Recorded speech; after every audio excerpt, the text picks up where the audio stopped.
What's up, Niner family? My name is JT Magnum, and welcome to Niner News. It's getting tough. It's getting tough to be a 49ers fan and watching these games. I mean, your heart has got to be going like a mile a minute. You're sweating. You're trying to you're thinking that the 49ers could pull this out. The 49ers can win these games, and yet, in the end, they just blow it, or the refs, I don't know, the refs blow it for us, or it's just getting to that point now where you gotta laugh. I mean, you gotta laugh because they're just losing close game after close game after close game, and they lost another one, 26-24 to the Washington Redskins in a game that, you know, saw them down 17-0. Benching Brian Hoyer, which I cheered for. I tweeted it within seconds. I was like, CJ Beathard's in the game. Oh yes, Brian Hoyer is just garbage. He's garbage, but. You know, they get a spark, they come back, they rally from 17-0 down, they lose 26-24 in heartbreaking fashion, and in a game that was controversial at the end, of course, again. It's getting a little annoying. I gotta say something. It's getting a little annoying now that these offensive pass interference calls are getting called.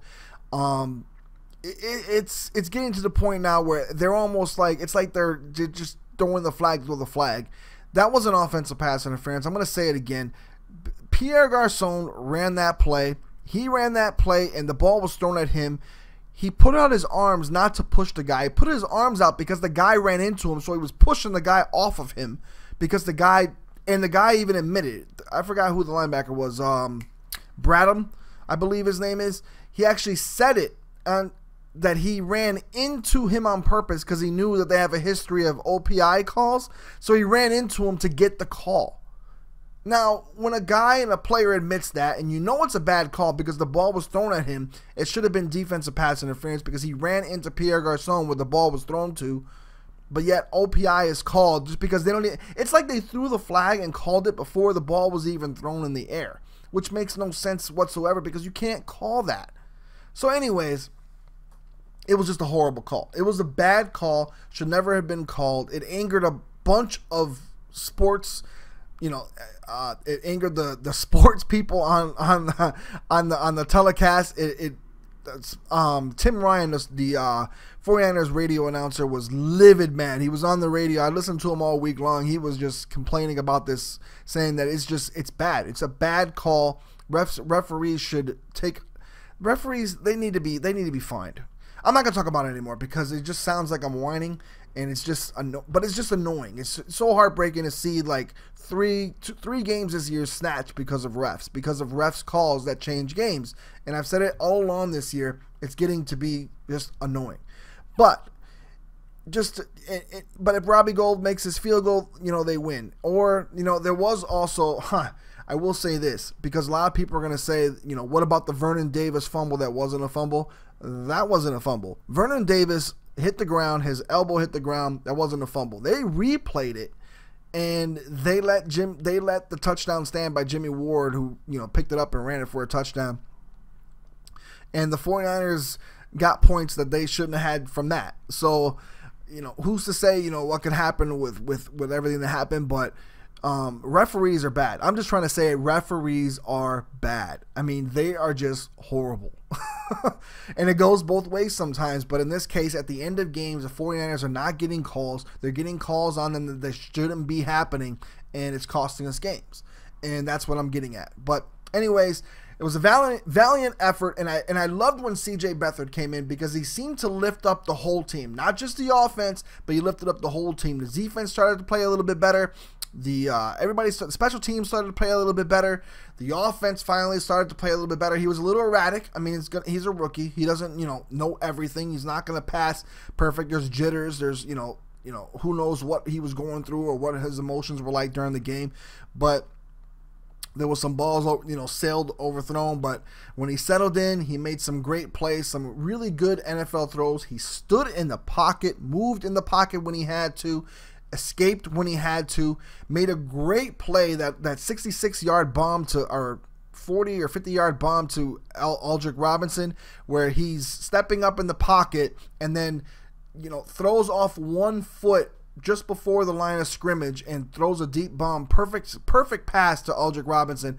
That's stuff that NFL quarterbacks do. That shows he has moxie. He has what it takes when you see stuff like that.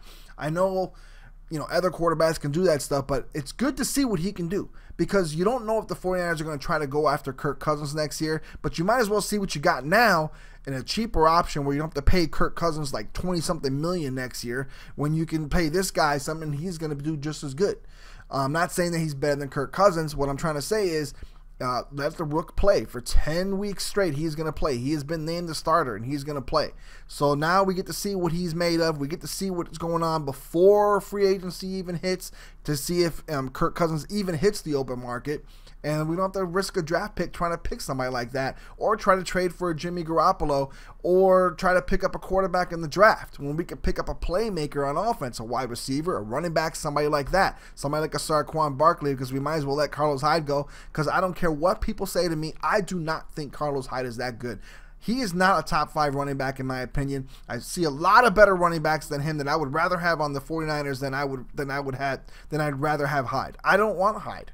I don't think he's that good. I think a lot of people think he's that player from like the Ohio State days where he was just killing it, but he's not that player anymore. I just don't see it. And he's always injured. That's another thing that bothers me. He always seems to be hurt. Don't want that on the team. So anyways, it was just good to see a spark. It was good to see the Niners play really good, and I am interested in seeing what Beathard can do, especially with with what we have and what he can do to make the team maybe play a little bit more competitively, maybe win some games, because they just set an NFL record, 5 straight losses of 3 points and under, which is insane. It's just nail biting. It's heartbreaking to watch your team do that, but it's also, in a sense, good, because just as much as, like I said, we can be 0-6, we can be 5-1. And I know a lot of people say, woulda, shoulda, coulda, but yeah, it's true. But at the same time, it's true that the 49ers were in every game. In every game, if the ball just bounces a different way or something happens, it could be 5-1. It could be 4-2. And the Niners can be in great shape, maybe in first place in the NFC West. They're not. They're 0-6. It is what it is. We probably get a top 5 pick next year, or maybe a top 3 pick next year, or maybe even a top pick. But the fact that they're playing that competitive means something. And with the amount of rookies and undrafted free agents on the team and young players, it's only going to get better. It's only going to get better, guys. And if the quarterback play improves, maybe get a few weapons on offense, add a couple more pieces on defense, this team could do something next year. And I'm not saying this year, because obviously this year's done, but next year this team could actually do something. Maybe those 2-3 point games turn into 2-3 point wins for us, or maybe more. So we'll see what happens. But the bad news this week, NaVorro Bowman was released. I was so sad. It's very frustrating when you lose a player that really, I will tell you guys this, he was my favorite player on the 49ers. Patrick Willis was my favorite player for years. I've gone through favorite player after favorite player. I've liked the 49ers since 1982. And I have gone through favorite player after favorite player after favorite player. Patrick Willis was my favorite player, and he passed the torch down to NaVorro Bowman for me, and I just really loved Bowman. And to see him come back from the knee in that NFC Championship game, from that knee injury against the Seahawks, and to see him come back from that, and then to see him do well, start to kill it on the field, and then have an Achilles tendon tear. It's rough. It's rough to see him do that, and then to see him come back from that, and then see his minutes dwindle down, and see him complain about it. And a lot of people say he quit the team. If you think he quit in the team, there's something wrong with your brain. Football is a very competitive sport, and these guys give their heart and soul to it. A lot of guys do. Not all of them, but a lot of guys give their heart and soul to playing the game. And this guy battled back from an Achilles tendon tear, a horrific knee injury, and when you do all that and you're mentally, thinking that you can do the things that you used to do, but your body's not responding the same way, and then a coach tells you that he's benching you or putting in somebody else for you, and he's taking your minutes after you've worked so hard, blood, sweat, and tears, trying to get back to where you were before. It's hard. It takes a toll on a man. And that's what's going on in his head. I always say, if you think you know what somebody's thinking, or you think you know what somebody's doing, or you're going to say somebody quitting the team, put yourself in his shoes. Put yourself in his position. Think about how you would feel if you worked so hard to do that and someone tells you you have to sit or you have to take less reps, or when you want to be on the field to help your team win. And you feel that you're still that person that can help the team win, and you feel you still have it, and you just want to do nothing but help your team be victorious in a game. That's what NaVorro Bowman's basically saying when he was saying, why are you cutting my time? And I will say this, I will give the 49ers props, the front office props for how they released them. The fact that they released them. They had a trade with New Orleans for a 7th round pick, I believe. He didn't want to go to New Orleans. He obviously wanted to stay home because he signed with the Oakland Raiders. Go figure. You had to think he was going to sign with the Raiders because either that or Seattle. They're the ones who always steal our players. But anyways, he had a deal. They had a deal to send him to New Orleans. He didn't want to go there. So out of respect for NaVorro Bowman, they just released him so he can sign with any team he wanted to. That is a class act. That's a class move. A lot of teams wouldn't do that. A lot of teams would just trade you, don't even care about your feelings, and just say, "You're too bad, deal with it over there." But the class act by John Lynch, class act by Kyle Shanahan and the 49ers organization for doing that. A lot of people think, oh, they're so mad because we should have got something for him. But at the same time, you look at it, 7th round pick really isn't that much anyways, so screw it. Let him just go. Let him go. Let him be released. Let him go to another team. Let him, finish out his career there. And but it does suck. I will say this, it sucks. I wish he could stay. I love Reuben Foster. I think he's going to be a great linebacker as well. Might be one of my favorites in the future, depending on how C.J. Beathard turns out or other players. But at the same time, like, it's a business, and you got to understand that players come and go, and it just sucks. It sucks when one of your favorite players go, and Bo was definitely one of my favorites, and I'm always going to remember him for that, that pass breakup in Atlanta to take us to the Super Bowl. The play in Atlanta that brings us to the playoffs in 2013, the pick at the stick, plus numerous other interceptions, intercepting Aaron Rodgers in the playoffs and in the regular season, I believe, too, in Lambeau.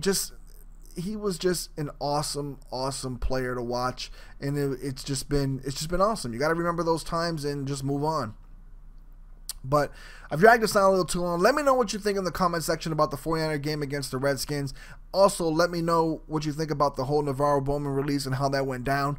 What you think the 49ers should do in the future for draft picks again, and how things are going. If C.J. Beathard turns out to be ends up being our franchise quarterback, which is what I would definitely like to see, so that way we could save money and not have to spend much money on a Jimmy Garoppolo or a Kirk Cousins. Sounds like I'm saying Kirk Cousins. I'm saying Kirk. Sorry, I speak weird. But anyways, let me know what you guys think. And thanks for watching. Don't forget to like the video if you like it. Dislike it if you don't like it. Also, don't forget to rate, comment, and subscribe if you haven't subscribed yet and you like Niner News. All right? So for JT Magnum, Niner News, I'm out. Peace, y'all.